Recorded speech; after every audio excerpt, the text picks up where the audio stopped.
Subscribe कीजिए इनग्लोसिंग point YouTube channel को और बेल आइकन को दबाइए ताकि लेटेस्ट एजुकेशनल वीडियोज आपको सबसे पहले मिले। हेलो फ्रेंड्स, स्वागत है आपका आपके अपने यूट्यूब चैनल इनग्लोसिंग पॉइंट में। सबसे पहले हम लोग कवर करेंगे परमाणु संख्या को। आखिर ये परमाणु संख्या क्या होती है, यानी एटॉमिक नंबर को। तो चलिए शुरू करते हैं। परमाणु संख्या यानी एटॉमिक नंबर किसी भी तत्व के परमाणु के नाभिक में उपस्थित प्रोटॉन की संख्या को परमाणु संख्या कहा जाता है। हाँ फ्रेंड्स, कोई भी एलिमेंट होगा उसके जो परमाणु के नाभिक में उपस्थित प्रोटॉन्स की संख्या होगी वही परमाणु संख्या कहलाता है। अब आपके मन में सवाल आया होगा कि आखिर परमाणु क्या होता है, परमाणु के नाभिक क्या होता है, या फिर प्रोटॉन क्या होता है। तो यहाँ सबसे पहले हम इन सबों के बारे में जान लेते हैं। तो पहला है परमाणु यानी एटम। तो जैसे आपने O2 का नाम सुना होगा, ये O2 कैसे बना। यहाँ दो ऑक्सीजन अभिक्रिया करके O2 का निर्माण किया, अर्थात O+O एरो O2, यानी दो ऑक्सीजन अभिक्रिया करके O2 का निर्माण किया। यहाँ पर ऑक्सीजन क्या है, तो यहाँ ऑक्सीजन एक एलिमेंट है यानी एक तत्व है, तथा O2 एक कंपाउंड है यानी O2 एक यौगिक है, क्योंकि दो या दो से अधिक तत्व मिलकर यौगिक का निर्माण करते हैं। इसी कारण से O2 यौगिक है। तो हम लोग साधारण भाषा में कह सकते हैं कि तत्व ही परमाणु होते हैं एवं यौगिक ही अणु होते हैं। अतः हम लोग ऑक्सीजन को परमाणु कहेंगे तथा O2 को अणु कहेंगे। अब यहाँ देखिए, दो ऑक्सीजन यानी दो परमाणु मिलकर एक अणु का निर्माण कर रहा है। तो पहला पॉइंट यहाँ से निकला कि दो या दो से अधिक परमाणु मिलकर अणु का निर्माण करते हैं। आप इसे ध्यान रखिएगा कि दो या दो से अधिक परमाणु मिलकर अणु का निर्माण करते हैं। नेक्स्ट पॉइंट यहाँ से निकलेगा कि परमाणु रासायनिक अभिक्रिया में भाग लेते हैं, क्योंकि ऑक्सीजन एक प्रकार का परमाणु है जो रासायनिक अभिक्रिया करके O2 का निर्माण करता है, यानी यहाँ ऑक्सीजन जो एक परमाणु है रासायनिक अभिक्रिया में भाग ले रहा है। उसके बाद नेक्स्ट पॉइंट यहाँ से आएगा कि परमाणु स्वतंत्र अवस्था में नहीं रह सकते, क्योंकि यहाँ पर ऑक्सीजन अकेला नहीं रहा और ये ऑक्सीजन के साथ रासायनिक अभिक्रिया करके अणु का निर्माण कर लिया। यहाँ अकेला नहीं रहने का मतलब होता है कि परमाणु स्वतंत्र नहीं रह सकते, यह अभिक्रिया करेगा ही। अतः इस उदाहरण से परमाणु के बारे में 3 पॉइंट निकलकर सामने आया है। इसमें पहला पॉइंट है कि दो या दो से अधिक परमाणु मिलकर अणु का निर्माण करते हैं। इसमें दूसरा पॉइंट, परमाणु रासायनिक अभिक्रिया में भाग ले सकते हैं। और तीसरा पॉइंट निकल कर आया कि परमाणु स्वतंत्र अवस्था में नहीं रह सकता, क्योंकि यह अभिक्रिया करेगा और फिर अणु का निर्माण करेगा। तो फ्रेंड्स, यही है परमाणु की विशेषताएं। यदि हम लोग परमाणु के अपोजिट अणु की बात करें तो ये सभी प्रक्रियाएं परमाणु के विपरीत हो जाएगी। तो पहला पॉइंट हम लोग परमाणु में पढ़े थे कि दो या दो से अधिक परमाणु मिलकर अणु का निर्माण करते हैं। तो हम लोग यहाँ पढ़ेंगे कि अणु दो या दो से अधिक परमाणुओं के मिलकर के बने होते हैं। पहला पॉइंट हम लोग परमाणु में पढ़े थे कि परमाणु रासायनिक अभिक्रिया में भाग ले सकते हैं, और यहाँ हम लोग दूसरा पॉइंट पढ़ेंगे कि अणु रासायनिक अभिक्रिया में भाग नहीं लेते हैं। उसके बाद तीसरा पॉइंट हम लोग पढ़ेंगे कि अणु स्वतंत्र अवस्था में रह सकता है, क्योंकि अणु किसी के साथ अभिक्रिया करता ही नहीं है। तो फ्रेंड्स, मैं उम्मीद करता हूं कि यह टॉपिक आप बहुत ही अच्छी ढंग से समझ गए होंगे। उसके बाद फ्रेंड्स, नेक्स्ट पॉइंट हमारा है परमाणु के नाभिक। ये परमाणु का नाभिक क्या होता है, यानी न्यूक्लियस ऑफ एटम क्या होता है। देखिए, परमाणु का जो द्रव्यमान होता है वह सभी द्रव्यमान परमाणु के केंद्र में मौजूद होता है। इसी केंद्र को नाभिक या न्यूक्लियस कहा जाता है। अच्छा, यह बात किसने कहा था कि परमाणु का संपूर्ण द्रव्यमान केंद्र यानी नाभिक में मौजूद होता है। तो यह बात रदरफोर्ड ने कहा था कि परमाणु का जो संपूर्ण द्रव्यमान है वह परमाणु के नाभिक यानी केंद्र में मौजूद होता है। बहुत ही इंपॉर्टेंट है, इसे आप याद रखिएगा। अब देखिए, किसी परमाणु के नाभिक में प्रोटॉन एवं न्यूट्रॉन मौजूद होते हैं, और इसी नाभिक के चारों ओर वृत्ताकार कक्षा में इलेक्ट्रॉन घूमते रहते हैं, अर्थात इलेक्ट्रॉन नाभिक के चारों ओर चक्कर लगाता रहता है। यहाँ आप याद रखिए कि परमाणु के नाभिक में प्रोटॉन एवं न्यूट्रॉन होते हैं, जबकि परमाणु के नाभिक के चारों ओर इलेक्ट्रॉन चक्कर लगाते रहता है। यही है परमाणु के नाभिक की विशेषताएं। याद रखिए, परमाणु के नाभिक में प्रोटॉन एवं न्यूट्रॉन पाए जाते हैं। जहाँ प्रोटॉन धनावेशित कण है तथा न्यूट्रॉन उदासीन होता है, यानी न्यूट्रॉन पर कोई भी आवेश नहीं होता है, तथा नाभिक के चारों ओर चक्कर लगाने वाले इलेक्ट्रॉन ये ऋण आवेशित कण होते हैं। एक बात और ध्यान रखिए कि परमाणु के नाभिक में जितना प्रोटॉन होता है उतना ही इलेक्ट्रॉन नाभिक के चारों ओर चक्कर लगाते रहता है। उसके बाद प्रोटॉन और इलेक्ट्रॉन पर समान आवेश होता है, यानी प्रोटॉन और इलेक्ट्रॉन पर समान चार्ज होता है, जबकि इसका केवल चिन्ह अपोजिट होता है। जैसे कि प्रोटॉन पर +1.6 × 10⁻⁻19 कूलम आवेश होता है, जबकि इलेक्ट्रॉन पर -1.6 × 10⁻⁻19 कूलम का आवेश होता है। अतः हम कह सकते हैं किसी भी तत्व का परमाणु उदासीन होता है, क्योंकि प्रोटॉन एवं इलेक्ट्रॉन पर आवेश विपरीत होने के कारण इन दोनों का परिमाण उदासीन होता है, जबकि न्यूट्रॉन पहले से ही उदासीन होता है और जब हम इन सभी को जोड़ते हैं तो वो उदासीन होता है। इसी कारण से हम लोग कह सकते हैं कि परमाणु उदासीन होता है। तो फ्रेंड्स, इस वीडियो में आगे हम लोग कवर करेंगे परमाणु द्रव्यमान को। उसके बाद हम लोग कवर करेंगे कि किसी भी एलिमेंट के परमाणु के सेल स्ट्रक्चर को। उसके बाद हम कवर करेंगे कि किसी भी तत्व की वैलेंस इलेक्ट्रॉन को, यानी संयोजी इलेक्ट्रॉन को। और फिर इसी वीडियो में हम लोग कवर करेंगे कि तत्व के वैलेंसी यानी संयोजकता को। तो इसीलिए इस वीडियो को अंत तक जरूर देखें और हमें कमेंट में जरूर बताइए कि यह वीडियो आपको कैसा लगा। अब आइए हम लोग नेक्स्ट टॉपिक पर चलते हैं। तो नेक्स्ट टॉपिक हमारा है परमाणु द्रव्यमान या परमाणु भार, जिसको हम लोग एटॉमिक वेट भी कहते हैं। तो अभी हम लोग जाने कि किसी भी तत्व के परमाणु के नाभिक में प्रोटॉन एवं न्यूट्रॉन मौजूद होते हैं और इन्हीं प्रोटॉन और न्यूट्रॉन की संख्या के योगफल को परमाणु द्रव्यमान या फिर परमाणु भार कहा जाता है। अर्थात हम लोग कह सकते हैं किसी भी तत्व के परमाणु के नाभिक में उपस्थित प्रोटॉन एवं न्यूट्रॉन की संख्या के योगफल को ही परमाणु द्रव्यमान कहा जाता है। जैसे हीलियम के नाभिक में 2 प्रोटॉन एवं 2 न्यूट्रॉन होते हैं, इसीलिए हीलियम का परमाणु भार कितना होगा? 2 प्रोटॉन और 2 न्यूट्रॉन को जब हम ऐड करेंगे तो वो 4 होगा। इसी कारण से हीलियम का परमाणु भार 4 होता है। उसके बाद नेक्स्ट टॉपिक है तत्वों के परमाणु के सेल स्ट्रक्चर। अब हम लोग तत्वों के परमाणु के सेल स्ट्रक्चर के बारे में जानेंगे। तो यहाँ सबसे पहले हम लोग सेल यानी कक्षा को समझते हैं। आखिर कक्षा क्या होती है? देखिए, इस वीडियो में हम लोग पीछे जान चुके हैं कि परमाणु के केंद्र में नाभिक होता है और इस नाभिक के चारों ओर वृत्ताकार पथ पर इलेक्ट्रॉन चक्कर लगाते रहता है। अर्थात जिस वृत्ताकार पथ पर इलेक्ट्रॉन चक्कर लगाते रहता है वही वृत्ताकार पथ कक्षा या सेल कहलाती है।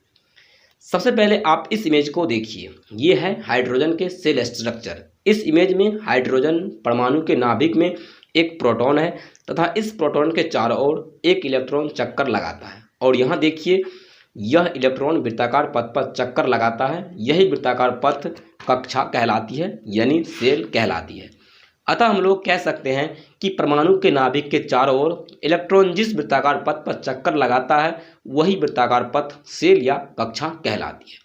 यहाँ पर एक बात और समझिए कि सेल या कक्षा की संख्या 1, 2, 3, 4, 5 इत्यादि भी हो सकते हैं। यह निर्भर करेगा कि परमाणु संख्या की आकार पर। जैसा कि आप इस इमेज में देख रहे हैं कि इस परमाणु के नाभिक के चारों ओर 2 कक्षा है, इसके चारों ओर 3 कक्षा है, इसके चारों ओर 4 कक्षा है। थोड़ा देर वेट कीजिए, इसको आगे समझाते हैं। यहाँ पर सबसे पहले हम लोग समझते हैं सेल स्ट्रक्चर यानी कक्षा की संरचना को। अभी मैंने कहा कि कक्षा की संख्या 2 या 2 से अधिक भी हो सकते हैं।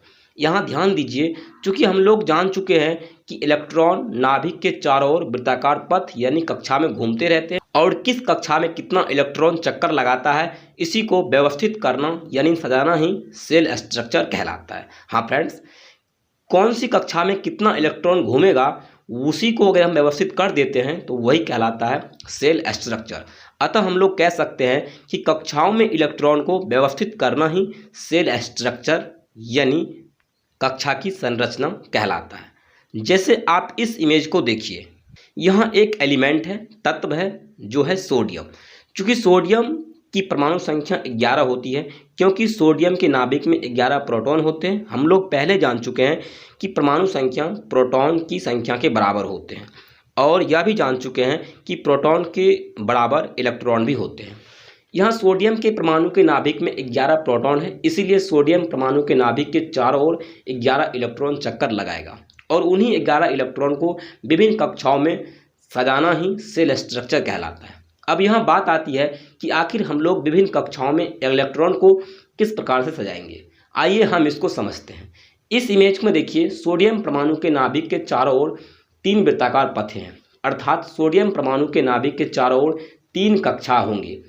इन्हीं तीनों कक्षाओं में इलेक्ट्रॉन को सजाया गया है। इसमें पहली कक्षा में 2 इलेक्ट्रॉन है, दूसरी कक्षा में 8 इलेक्ट्रॉन है और तीसरी कक्षा में 1 इलेक्ट्रॉन है। इससे यह स्पष्ट हो जाता है कि किसी भी परमाणु के पहली कक्षा में अधिकतम 2 इलेक्ट्रॉन हो सकते हैं तथा दूसरी कक्षा में अधिकतम 8 इलेक्ट्रॉन हो सकते हैं। और यहाँ इस इमेज में सोडियम परमाणु के तीसरे कक्षा में केवल 1 इलेक्ट्रॉन है, जो कि शेष बचा हुआ इलेक्ट्रॉन है, क्योंकि सोडियम परमाणु के पास 11 इलेक्ट्रॉन होते हैं। यहाँ पर पहली और दूसरी कक्षा में 10 इलेक्ट्रॉन व्यवस्थित हो गई है तथा शेष बचा हुआ 1 इलेक्ट्रॉन तीसरी कक्षा में है। यहाँ पर ध्यान दीजिए कि तीसरी कक्षा में और भी इलेक्ट्रॉन हो सकते हैं। यहाँ इस इमेज में तीसरी कक्षा में केवल 1 इलेक्ट्रॉन है, क्योंकि यहाँ पर सोडियम परमाणु के दोनों कक्षाओं यानी पहली और दूसरी कक्षाओं के बाद शेष बचे हुए 1 इलेक्ट्रॉन को तीसरे कक्षा में रखा गया है, इसीलिए इसके तीसरी कक्षा में केवल 1 इलेक्ट्रॉन है। अब आइए हम लोग समझते हैं कि किस कक्षा में कितना इलेक्ट्रॉन होगा। तो किसी भी कक्षा में इलेक्ट्रॉन की अधिकतम संख्या निकालने का एक फॉर्मूला होता है और वो है 2n²। हाँ फ्रेंड्स, आप 2n² की मदद से किसी भी कक्षा में अधिकतम इलेक्ट्रॉन की संख्या को ज्ञात कर सकते हैं, जहाँ पर n होता है कक्षाओं की संख्या।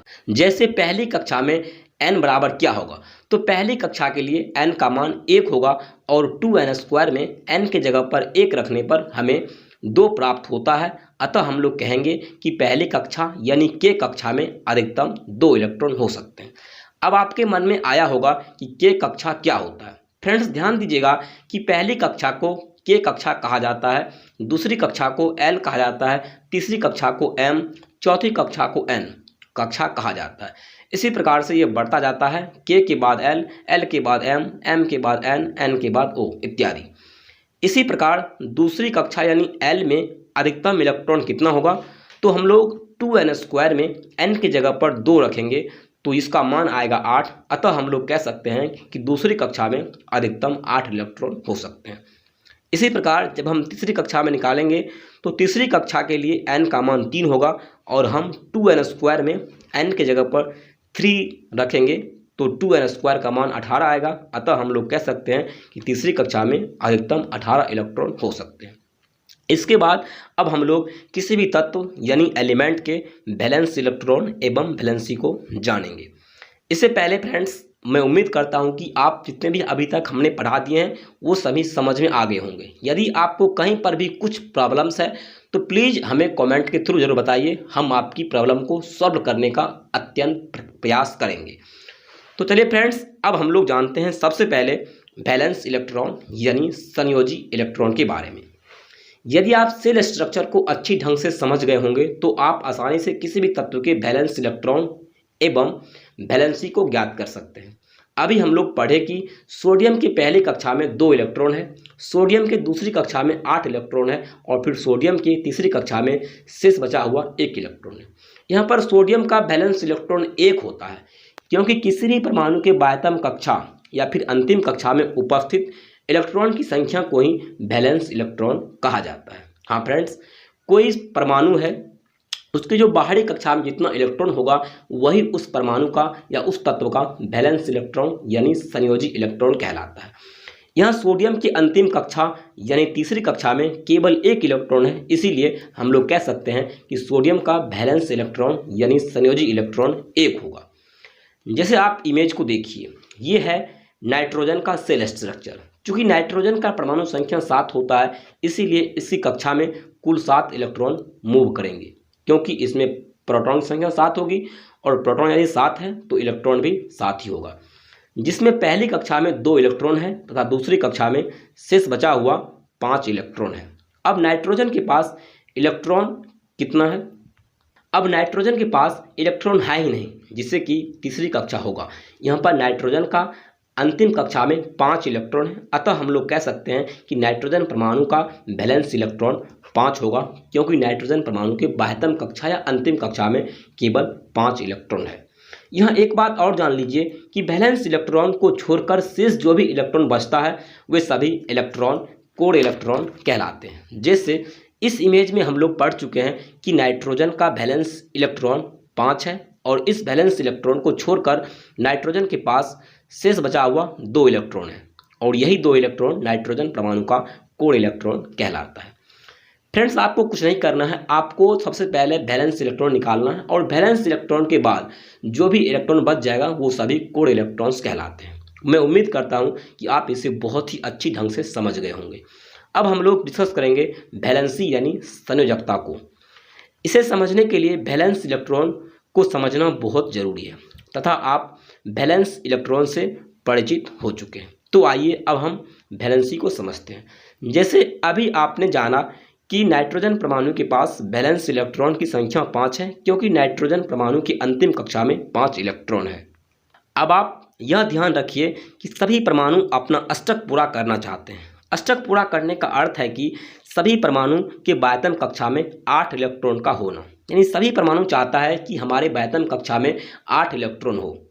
जैसे नियॉन की अगर हम बात करते हैं, चूंकि नियॉन का परमाणु संख्या 10 होता है, क्योंकि नियॉन के नाभिक में 10 प्रोटॉन होता है, इसीलिए इस नाभिक के चारों ओर 10 इलेक्ट्रॉन मूव करेगा और इन 10 इलेक्ट्रॉन में से पहले कक्षा में 2 इलेक्ट्रॉन तथा दूसरी कक्षा में 8 इलेक्ट्रॉन होंगे। आप इस इमेज को देखिए, यहाँ नियॉन की अंतिम कक्षा में 8 इलेक्ट्रॉन है, अतः नियॉन का अष्टक पूरा है। ध्यान दीजिए, बहुत सारे परमाणु ऐसे होते हैं जिसके अंतिम कक्षा में 8 इलेक्ट्रॉन नहीं होते हैं, तो वो परमाणु क्या करता है कि अपना अष्टक पूरा करने के लिए कुछ इलेक्ट्रॉन्स को ग्रहण करता है या फिर कुछ इलेक्ट्रॉन्स को त्यागता है। जैसे अभी हमने जाना कि नाइट्रोजन के बाह्यतम कक्षा में 5 इलेक्ट्रॉन होते हैं, यहाँ पर नाइट्रोजन के बाह्यतम कक्षा में 8 इलेक्ट्रॉन नहीं है, इसीलिए नाइट्रोजन चाहेगा कि अपना अष्टक पूरा करने के लिए, अर्थात हम लोग कह सकते हैं कि नाइट्रोजन का अष्टक पूरा नहीं है और नाइट्रोजन को अष्टक पूरा करने के लिए 3 इलेक्ट्रॉन को ग्रहण करना पड़ेगा ताकि नाइट्रोजन के बाह्यतम कक्षा में 8 इलेक्ट्रॉन हो। यही नाइट्रोजन का वैलेंसी होता है और यही नाइट्रोजन का संयोजकता होता है, अर्थात हम लोग कह सकते हैं कि नाइट्रोजन अपनी अष्टक पूरा करने के लिए 3 इलेक्ट्रॉन को ग्रहण करेगा, इसीलिए नाइट्रोजन का वैलेंसी 3 होता है। ठीक है, अतः हम लोग कह सकते हैं कि कोई भी परमाणु अपना अष्टक पूरा करने के लिए जितना इलेक्ट्रॉन का त्याग या ग्रहण करता है उसी इलेक्ट्रॉन की संख्या को वैलेंसी यानी संयोजकता कहा जाता है। जैसे एक और एग्जाम्पल से हम लोग समझते हैं, हम लोग पीछे डिस्कस किए हैं कि सोडियम के बारे में, कि सोडियम परमाणु के पहली कक्षा में 2 इलेक्ट्रॉन, दूसरी कक्षा में 8 इलेक्ट्रॉन और तीसरी कक्षा में शेष बचा हुआ 1 इलेक्ट्रॉन है। तो यहाँ पर सोडियम को अष्टक पूरा करने के लिए या तो 1 इलेक्ट्रॉन का त्याग करना पड़ेगा या फिर 7 इलेक्ट्रॉन को ग्रहण करना पड़ेगा। अतः हमें यहाँ पर डिसाइड करना है कि सोडियम का वैलेंसी 1 होगा या फिर 7। ध्यान दीजिए, सोडियम के लिए 1 इलेक्ट्रॉन का त्याग करना आसान है 7 इलेक्ट्रॉन ग्रहण करने के मुकाबले में। तो अतः हम लोग कह सकते हैं कि सोडियम का वैलेंसी 1 होगा, ना कि 7। तो फ्रेंड्स, मैं उम्मीद करता हूं कि यह वीडियो आपको बहुत अच्छा लगा होगा। यदि यह वीडियो अच्छा लगा है तो प्लीज़ इस वीडियो को एक छोटा सा लाइक ज़रूर कर दें और हमारे साथ इसी प्रकार से बने रहने के लिए आप हमारे यूट्यूब चैनल इनग्रोसिंग पॉइंट को सब्सक्राइब जरूर कर लें, ताकि फ्रेंड्स बेस्ट कॉन्सेप्ट एवं कंटेंट वाली वीडियो आपको मिलती रहे। तो फ्रेंड्स, हम लोग मिलते हैं नेक्स्ट वीडियो में। आज के लिए बस यही तक। जय हिंद, जय भारत, वंदे मातरम।